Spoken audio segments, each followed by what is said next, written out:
उसाची बिले थकवणाऱ्या कारखानदारांचं करायचं काय? उसाची बिले थकवणाऱ्या कारखानदारांचं करायचं काय? या काम चुकार अधिकाऱ्यांचं करायचं काय? या काम चुकार अधिकाऱ्यांचं करायचं काय?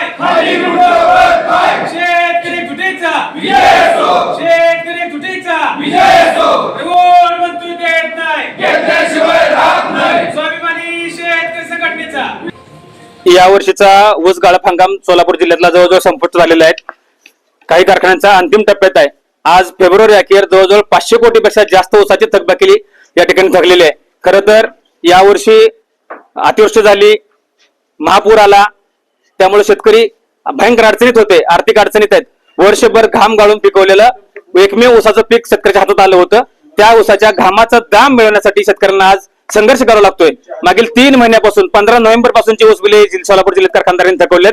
खरं तर यावर्षी जिल्हा परिषद निवडणुका होत्या. या निवडणुकीमध्ये अनेक साखर कारखानदार किंवा कारखानदारांचे घरातील कुटुंबातील व्यक्ती निवडणूक लढवत होत्या. त्यामुळे आम्हाला वाटलं यावर्षीच्या निवडणुकीमुळे कारखानदार सहजासहजी आम्हाला ऊस बिले जमा करतील, आंदोलन करण्याची वेळ येणार नाही. परंतु आज निवडणुका झाल्या, निकाल झाला, तरीही साखर कारखानदारांनी आम्हाला ऊसाची बिले दिलेली नाहीत. खरं तर शेतकरी भयंकर आर्थिक अडचणीत आहे. शेतकऱ्यावर आत्महत्येची वेळ आलेली आहे आणि आज 500 कोटीपेक्षा जास्त रक्कम या ठिकाणी या कारखानदाराकडे थकलेली आहे. दुसऱ्या बाजूला हे जे साखर संचालक आहेत, या महाशयांना आम्ही सोमवारी निवेदन दिलं होतं की आम्ही शुक्रवारी या ठिकाणी आंदोलन करणार आहेत, तरी हे महाशय या ठिकाणी आलेले नाहीत.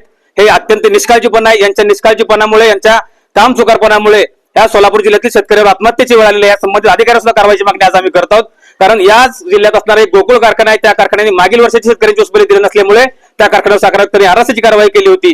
महसूल विभागाने त्याला सील केलं होतं. तर सील केलेलं असताना सुद्धा त्या कारखानदारांनी त्याचं सील तोडून त्या ठिकाणी यावर्षी गाळप केले. जवळजवळ 2-2.5 लाख टनापेक्षा जास्त गाळप करून या जिल्ह्यातील शेतकऱ्यांना त्या ठिकाणी 2-2.5 लाख टनाचा पैसा जर काढला तर जवळजवळ 50-60 कोटी रुपये त्या ठिकाणी बिल त्याचं थकलेलं आहे. आणि या सर्वसामान्य शेतकऱ्याच्या या नुकसानीला जबाबदार कोण?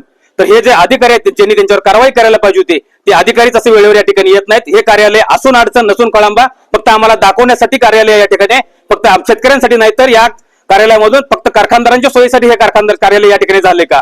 कारखानदारांना पुण्याला जाऊन परवानगी आणण्यापेक्षा या ठिकाणी त्यांच्या कार्यालय देता येतील म्हणून हे कार्यालय का? या ठिकाणी सर्वसामान्य शेतकऱ्यांना न्याय मिळायला पाहिजे होता, पण तो मिळत नाही. आज आम्हाला जोपर्यंत या शेतकऱ्यांचे संपूर्ण ऊस बिले जमा करतात, कारखानदार जमा करणार नाहीत किंवा या अधिकारी या कारखानदारावर कारवाई करणार नाहीत आणि या अधिकाऱ्यावर सुद्धा कारवाई करण्याची आम्ही साखर मागणी करणार आहे. जोपर्यंत त्यांच्यावर कारवाई होणार नाही तोपर्यंत आम्ही या ठिकाणी उठणार नाही, ही भूमिका आम्ही या ठिकाणी घेतलेली आहे. आम्ही स्वाभिमानी शेतकरी संघटनेच्या माध्यमातून आदरणीय राजू शेट्टी साहेब असतील, आमचे जिल्हाध्यक्ष विजूदादा रणदिवे असतील, यांच्या नेतृत्वाखाली आज आम्ही या ठिकाणी साखर संचालक आष्टेकर साहेबांच्या ऑफिस खाली आम्ही आंदोलन करतोय. संघटनेच्या वतीने सोमवारी निवेदन दिले.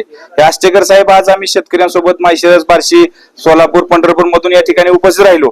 तुळजापूर मधून सुद्धा या ठिकाणी शेतकरी आले, परंतु हे अधिकारी आले नाहीत. माझी फडणवीस सरकारला विनंती आहे, तुम्ही शेतकऱ्याच्या अजून आत्महत्या, अजून ह्या ऊस बिलातून किती घेणार आहे? किती शेतकऱ्यांचं रक्त शोषणार आहे? किती हे अधिकारी मजबूर या ठिकाणी टाकलेले आहेत की आंदोलन असताना सुद्धा शेतकऱ्यासोबत चर्चा करायला येत नाहीत. आम्ही आमच्या संसदेचा अंत संपलेला आहे. आम्ही आज आमच्या जर प्रश्नाचं या ठिकाणी आमच्या थकीत ऊस बिला संदर्भात जर आम्हाला आज नाही उत्तर भेटलं किंवा नाही आमच्या पैशाचं काय तडजोड झाली तर हे कार्यालय असून या ठिकाणी उपयोग आहे. म्हणून या कार्यालयाची आम्ही राख रांगोळी केल्याशिवाय या ठिकाणी आम्ही उठणार नाही. एवढीच या ठिकाणी आम्ही शेतकरी संघटनेच्या व आमच्या शेतकरी बांधवाच्या वतीने ताठर भूमिका घेऊन आम्ही आज ठिकाणी लढायच्या असून मरण्यासाठी सुद्धा आम्ही तयार आहोत. एवढीच या ठिकाणी आपल्या मीडियाच्या माध्यमातून तुम्हाला सगळ्यांना विनंती करतो की तुम्ही महाराष्ट्रभर या फडणवीस सरकार असेल, अजित पवारांचं सरकार असेल किंवा एकनाथ शिंदे साहेबांचं सरकार असेल की तुमचं सरकार आमच्या शेतकऱ्याच्या धोरणाच्या विरोधात आहे का? हा खरा प्रश्न या ठिकाणी आमच्या सगळ्या सामान्य शेतकऱ्याच्या तरुण पोरांना पडत आहे. म्हणून माझी विनंती आहे की तुम्ही सगळे मीडियाच्या वतीनं तुम्ही या ठिकाणी आमच्या शेतकऱ्याच्या प्रश्नासाठी उपस्थित राहिलात. धन्यवाद. आणि ह्या मीडियाच्या वतीनं आमच्या भावना या ठिकाणी महाराष्ट्र सरकारपर्यंत पोहोचवा, एवढीच या ठिकाणी आमची कळकळीची विनंती आहे. दर्शन मराठी चॅनलला सबस्क्राईब करा, बेल बटनला क्लिक करा व लाईक करायला विसरू नका.